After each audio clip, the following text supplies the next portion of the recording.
గ్రాముల బంగారాన్ని విడిపించి ఆ రోజు ఆన్లైన్ రేటుకే మేము కొంటాం. Sharma gold company. నమస్తే, వెల్కమ్ టు సుమన్ టీవీ. నేను గిరిజ. 2025 ఆంగ్ల సంవత్సరంలో ద్వాదశ రాశుల వారికి ఏ విధంగా ఉండబోతోంది, అందులోనూ ఈ ఏడాదిలో 4 గ్రహాల మార్పు అయితే జరుగుతుంది అని అంటున్నారు. అటు గురుగ్రహం కానివ్వండి, శనిగ్రహం కానీ, అలాగే వీటితో పాటు రాహుకేతువులు కూడా మార్పు జరగబోతోంది. సో వీటి మార్పు ఈ 12 రాశుల వారికి, ఈ రాశి వారిపై ఎలాంటి ప్రభావాన్ని చూపిస్తుందో తెలిపేందుకు ఇవాళ మనతో పాటు ప్రముఖ జ్యోతిష పండితులు బ్రహ్మశ్రీ నందిబట్ల శ్రీహరి శర్మ గురువుగారు ఉన్నారు. వారితో మాట్లాడదాం. గురువుగారు నమస్కారం. వాగర్థావివ సంపృక్తౌ వాగర్థ ప్రతిపత్తయే జగతః పితరౌ వందే పార్వతీ పరమేశ్వరౌ.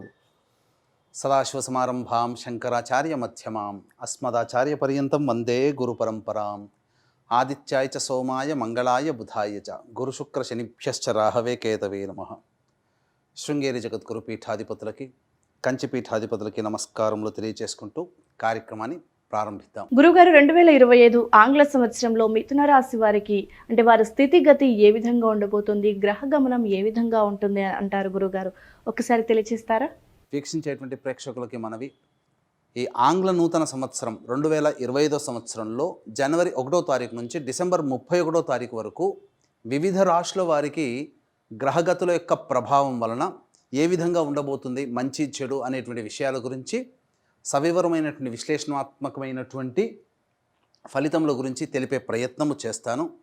అయితే ప్రేక్షకులు గమనించాల్సినటువంటి అంశం ఏంటంటే, ఈ క్రోధినామ సంవత్సరం ఇంకా పూర్తి కాలేదు. కొత్తగా వచ్చే ఉగాది నుంచి విశ్వావసనామ సంవత్సరం ప్రారంభమవుతుంది కదా. మరి ఆ విశ్వావసనామ సంవత్సర ఫలితాలు అనేటువంటిది ప్రామాణికంగా కాకుండా ఆంగ్ల నూతన సంవత్సరం చెప్పేటువంటిది ఎక్కడ ఉంది అంటే, ప్రధానంగా గమనించాల్సిన అంశం ఏంటంటే, మనకు శాస్త్రములన్నీ కూడా ప్రపంచమంతా ఏది అంగీకరిస్తుందో అది కూడా ధర్మబద్ధమే, శాస్త్ర సమ్మతమే అని మనకు చెప్పబడి ఉంది. కాబట్టి ప్రపంచమంతా 2025 సంవత్సరం కోడే కూస్తుంది.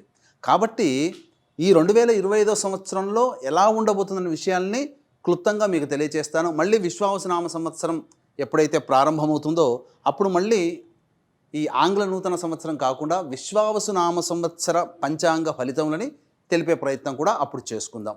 జనవరి 1వ తారీఖు నుంచి డిసెంబర్ 31వ తారీఖు వరకు మిథున రాశి వారికి ఏ విధంగా ఉండబోతుందో క్లుప్తంగా తెలియజేసే ప్రయత్నం చేస్తాను. గ్రహ సంచారం కనుక చూసుకున్నట్లయితే మే 9 వరకు వృషభ రాశిలో గురుడు సంచారం చేస్తూ, మే 9 నుంచి సెప్టెంబర్ 25 వరకు మిథున రాశిలో, మళ్ళీ సెప్టెంబర్ 28వ తారీఖు నుంచి నవంబర్ 11 వరకు అతిచారముతో గురుడు కర్కాటక రాశిలో, మళ్ళీ నవంబర్ 12 నుంచి డిసెంబర్ 28 వరకు కర్కాటకంలోనే వక్రీకరించి స్థితి పొంది ఉండడము. చూసుకున్నట్లయితే ప్రధానంగా మే నుంచి డిసెంబర్ వరకు కూడాను కర్కాటకంలోనే గురుని యొక్క ప్రభావము కనబడుతుంది. అనగా మిథున కర్కాటకాల్లో గురు సంచారం ఎక్కువగా సెప్టెంబర్ నుంచి డిసెంబర్ వరకు కర్కాటకంలోనే ఉంటున్నాడు. అంటే దాదాపుగా 8 నెలలేమో ఉన్నటువంటి 8 నెలల్లో మే వరకు 5 నెలల వరకు వృషభ రాశిలో గురువు, అలాగే మిథున రాశిలో 3 నెలలు, మిగిలిన 4 నెలలు కర్కాటక రాశిలో. వెరసి చూసుకున్నట్టయితే చాలా విచిత్రమైనటువంటి పరిస్థితులలో ఈ మిథున రాశి వారు ఉండబోతున్నారని చెప్పవచ్చు. ఇక శని సంచార ప్రభావం కూడా చూసుకున్నట్లయితే ప్రధానంగా ఏప్రిల్ 16వ తారీఖు వరకు కుంభంలోనే స్థితి పొంది ఉండడం, 16 నుంచి అక్టోబర్ 9 వరకు మీనరాశిలో, మళ్ళీ జూలై 8న వక్రీకరించి మీనరాశిలోనే వక్రీకరించి ఉండడం, అక్టోబర్ 10న మళ్ళీ కుంభరాశిలోకి మళ్ళీ ప్రవేశం చేసి వక్రీకరించి స్థితి పొంది ఉండడం. ఈ కారణం చేత వక్రగమనం, ఈ కారణం చేత కొన్ని విపత్కర పరిస్థితులు, కొన్ని ప్రత్యేకమైనటువంటి ఇబ్బందికర పరిస్థితులు ఈ మిథున రాశి వారు పొందబోతున్నారు. ఇక రాహుకేతులు కనుక చూసుకున్నట్లయితే మే 15 వరకు మీనరాశిలోనే, అలాగే 16వ తారీఖు నుంచి కుంభరాశిలోకి రాహువు, అలాగే సింహరాశిలోకి కేతువు. మే 15వ తారీఖు వరకు కేతువు కన్యా రాశిలో సంచారం చేస్తుంటాడు. కాబట్టి వెరసి చూసినట్లయితే ఈ మిథున రాశి వారికి శుభ అశుభ మిశ్రమ ఫలితాలు ఉంటాయి. ముఖ్యంగా మే 9 నుంచి సెప్టెంబర్ 28వ తారీఖు వరకు ఉన్నటువంటి స్థితిగతులను చూసినట్లయితే వెయిట్ పెరిగే అవకాశం ఉంటుంది.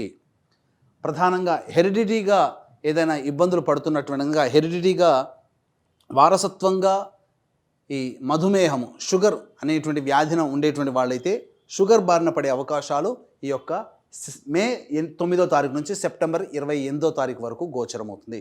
కాబట్టి ఫుడ్ డైట్ విషయంలో జాగ్రత్తలు ఈ యొక్క మిథున రాశి వాళ్ళు ఉండాలి, అందులో సందేహమే లేదు. ఇక ముఖ్యంగా చూసుకున్నట్లయితే 16వ తారీఖు మే నుంచి రాహుగ్రహ సంచార ప్రభావం చేత పితృ సంబంధీయ వర్గీయులతో విభేదాలు ఏర్పడతాయి. అనగా బాబాయిలు, పెదనాన్నల కొడుకులు, అక్కలు, చెల్లెలతో కానీ పితృ సంబంధమైనటువంటి ఇబ్బందికర పరిస్థితులు, తండ్రి గారి ఆరోగ్యం పట్ల కూడాను శ్రద్ధ వహించాలి. ప్రధానంగా చూసుకున్నట్లయితే ఈ యొక్క అక్టోబర్ 10వ తారీఖు నుంచి అనగా జూలై 8వ తారీఖు నుంచి నవంబర్ 26వ తారీఖు వరకు కూడా తండ్రి గారి ఆరోగ్యం పట్ల శ్రద్ధ వహించాల్సినటువంటి పరిస్థితి. కాబట్టి జాగ్రత్తలు పాటించండి. ఇక గమనించుకున్నట్లయితే ఈ యొక్క మిథున రాశిలో జన్మించినటువంటి ఉద్యోగస్తులకి, కేంద్ర ప్రభుత్వ ఉద్యోగస్తులకి అనుకున్నటువంటి చోటికి బదిలీలు జరిగేటువంటి అవకాశం ఉంటుంది. ప్రమోషన్స్ కూడా ఏర్పడే అవకాశం ఉంటుంది. అయితే ప్రమోషన్స్ ఎప్పుడు ఏర్పడతాయి? మార్చి 13 నుంచి ఏప్రిల్ 12 లోపల కానీ, లేదా ఆగస్టు 16వ తారీఖు నుంచి సెప్టెంబర్ 15వ తారీఖు లోపల కానీ, లేదా నవంబర్ 15వ తారీఖు నుంచి డిసెంబర్ 15వ తారీఖులో కానీ ఈ యొక్క సంబంధించినటువంటి ఉద్యోగ ప్రమోషన్స్ పొందే అవకాశాలు గోచరమవుతున్నాయి. నిరుద్యోగస్తులకి కూడా మార్చి 13 నుంచి ఏప్రిల్ 12 మధ్యకాలంలో, అలాగే ఆగస్టు 16వ తారీఖు నుంచి సెప్టెంబర్ 15 మధ్యకాలంలో, మరియు నవంబర్ 15వ తారీఖు నుంచి డిసెంబర్ 14వ తారీఖు మధ్యకాలంలో నిరుద్యోగస్తులకి ఉద్యోగం లభించడం కానీ, ప్రైవేట్ రంగంలో ఉన్నటువంటి వారికి ప్రమోషన్స్తో కూడుకున్నటువంటి ఉద్యోగ లైఫ్ అనేటువంటిది ఏర్పడబోతుంది. కాబట్టి ఊహించిన దానికంటే కూడా ఎక్కువ శుభ ఫలితాలు అనేటువంటివి పొందబోతున్నారు. ఇక వివాహం కావాల్సినటువంటి అబ్బాయిలకి, అమ్మాయిలకి ప్రయత్నము బాగా చేస్తే తప్ప వివాహ ప్రయత్నంలో సక్సెస్ కావనేటువంటి విషయాన్ని గమనించుకోవాలి.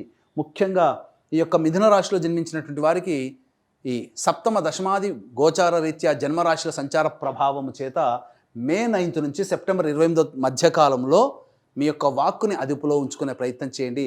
దాంపత్య విభేదాలు కానీ, భాగస్వామ్య వ్యాపారాల మధ్య ఉన్నట్లయితే భాగస్వామ్య వ్యాపార విభేదాలు కానీ ఏర్పడే అవకాశాలు గోచరమవుతున్నాయి. ఇక గమనించుకున్నట్లయితే సెప్టెంబర్ 28వ తారీఖు నుంచి నవంబర్ 11వ తారీఖు మధ్యకాలంలో కర్కాటక రాశిలో సంచారం చేస్తున్నటువంటి ఈ కారణం చేత ప్రధానంగా ఒక 45 రోజుల పాటు అద్భుతమైనటువంటి లాభదాయకంగా ఉంటుంది. అన్ని రంగాలలో ఉన్నటువంటి వారికి, ముఖ్యంగా ఏ రంగంలో ఉన్నటువంటి వారికైనా కానీ రాని బాకీలు వసూలవుతాయి. రుణాలని నివృత్తి చేసుకోగలుగుతారు, అనగా రుణ విమోచనం మీకు కలగబోతుంది. ఈ సెప్టెంబర్ 28 నుంచి నవంబర్ 11 మధ్యకాలంలో ఈ యొక్క మిథున రాశిలో జన్మించినటువంటి వారికి అద్భుతమైనటువంటి యోగ కాలంగా చెప్పబడి ఉంటుంది. మీరు ఓవర్ వెయిట్ అయ్యే అవకాశాలు కూడా ఉన్నాయి కాబట్టి డైట్ కంట్రోల్ని మీరు పాటించండి.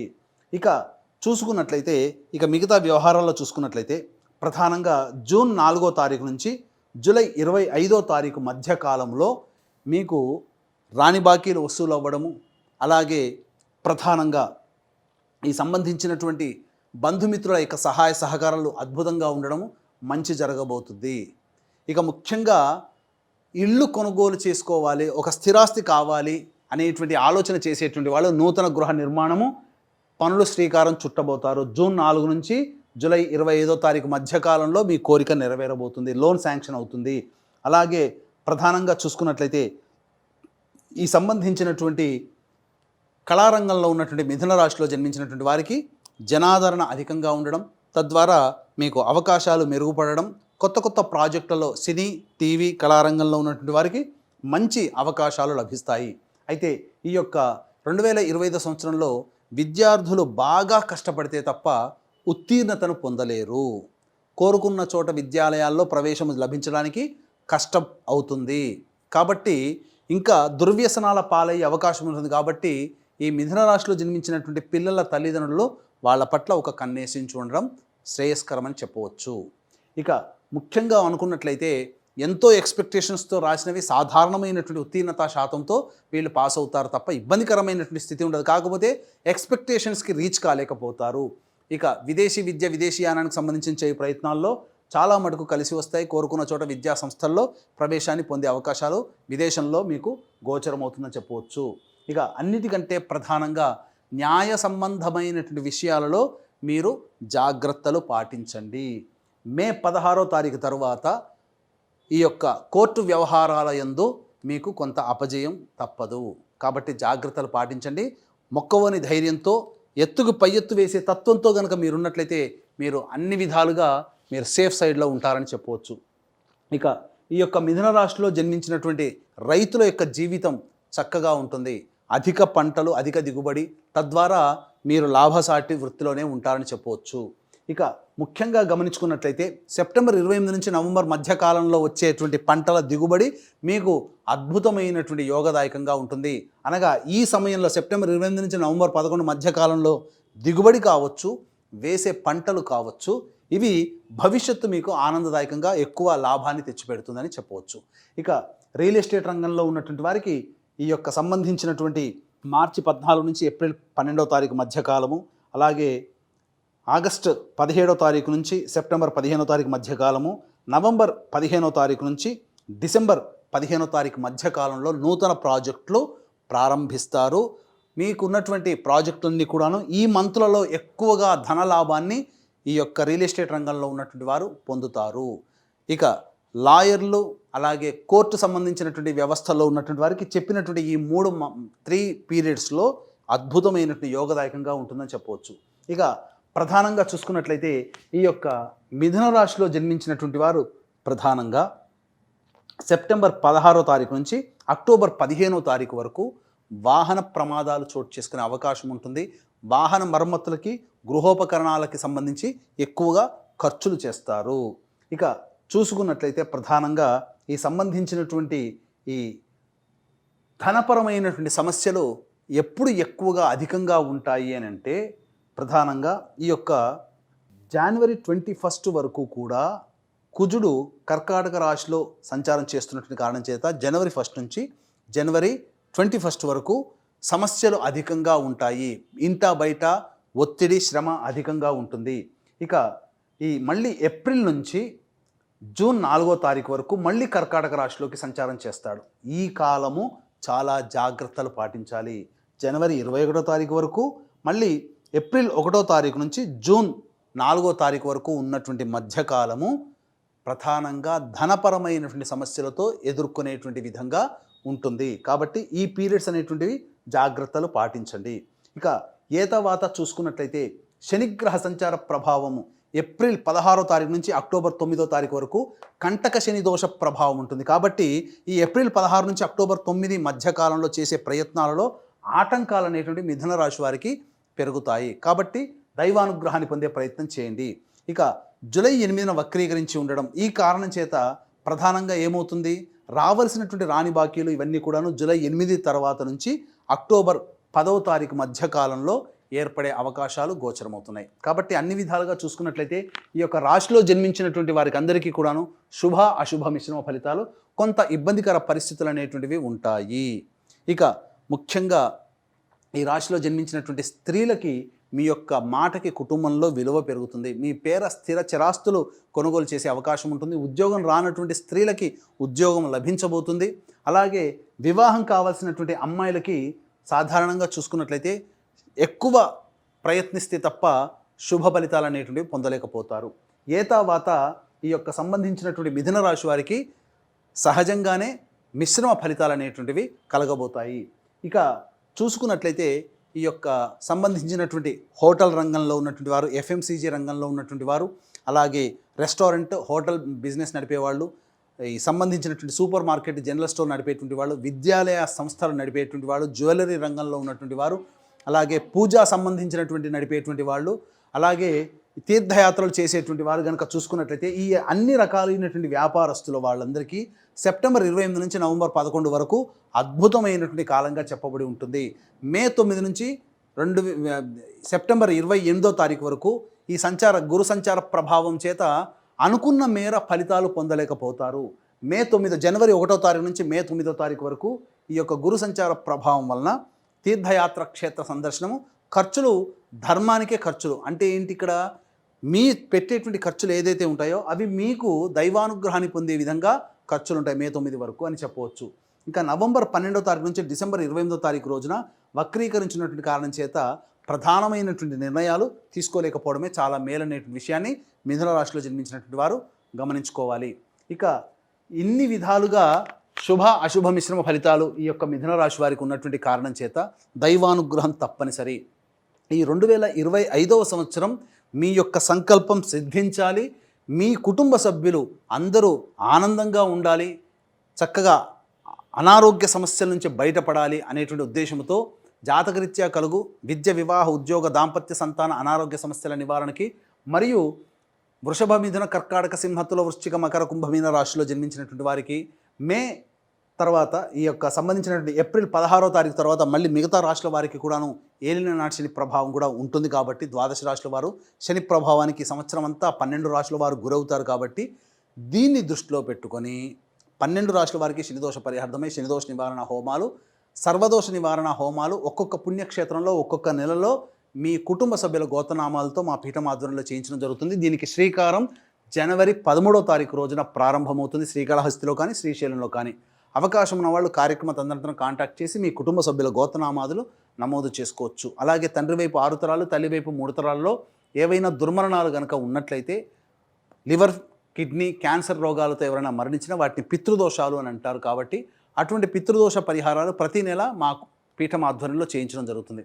అవకాశం ఉన్న వాళ్ళు వాటి వివరాలు తెలుసుకొని పితృదోష నివారణ కార్యక్రమాలు చేసుకుంటే ఇంకా మెరుగైన స్థితిలో ఉంటారని చెప్పవచ్చు. గురుగారు, మీరు చెప్పిన దాని ప్రకారంగా చూసుకుంటే మిథున రాశి వారికి మిశ్రమ ఫలితాలు ఈ ఏడాదిలో రాబోతున్నట్టుగా తెలుస్తోంది. సో మరి ఈ మిశ్రమ ఫలితాల నుంచి మరింత మెరుగైన జీవితం కోసం ఎలాంటి పరిహారం చేసుకుంటే మంచిది అంటారు గురువుగారు, తెలియజేస్తారా? జాతకరీత్యా ఈ మిథున రాశి వారు ఈ సంవత్సరం అంతా కూడాను ఎటువంటి పరిహారాలు పాటించాలి అనుకున్నప్పుడు, ఈ మిథున రాశి వారు మీకు సమస్య కలిగినప్పుడల్లా గురువారం రోజున దత్తాత్రేయ చరిత్ర పారాయణం ప్రారంభించి బుధవారానికి సమాప్తం చేయండి. ఈ విధంగా చేయడం వల్ల తప్పకుండా మీకున్నటువంటి సమస్య పరిష్కారం అవుతుంది. లేదు, ప్రతి పౌర్ణమి రోజున మీ యొక్క ఇంటిలో కానీ దేవాలయంలో కూర్చొని దత్తాత్రేయ చరిత్ర పారాయణం పూర్తి చేయండి. తప్పకుండా ఆ నెలలో ఉన్నటువంటి సమస్యలు తొలగిపోతాయి. ఇందుకు విభిన్నంగా మీకు ఇంకా సమస్యలు ఎదుర్కొంటున్నారంటే మీ యొక్క జన్మ జాతకంలోని నడిచేటువంటి యొక్క గ్రహ దశాంతర దశల ప్రభావం. కావున దగ్గరలోని మంచి ఉపాసనా పొరలైనటువంటి జ్యోతిషులను సంప్రదించి వారి సలహాలు, సూచనలు కనుక పాటిస్తే మరింత మెరుగైనటువంటి స్థితిగతిలో ఉంటారని చెప్పవచ్చు. తెలుసుకుంటూ సర్వం శ్రీ ఉమామహేశ్వర పరబ్రహ్మార్పణమస్తు.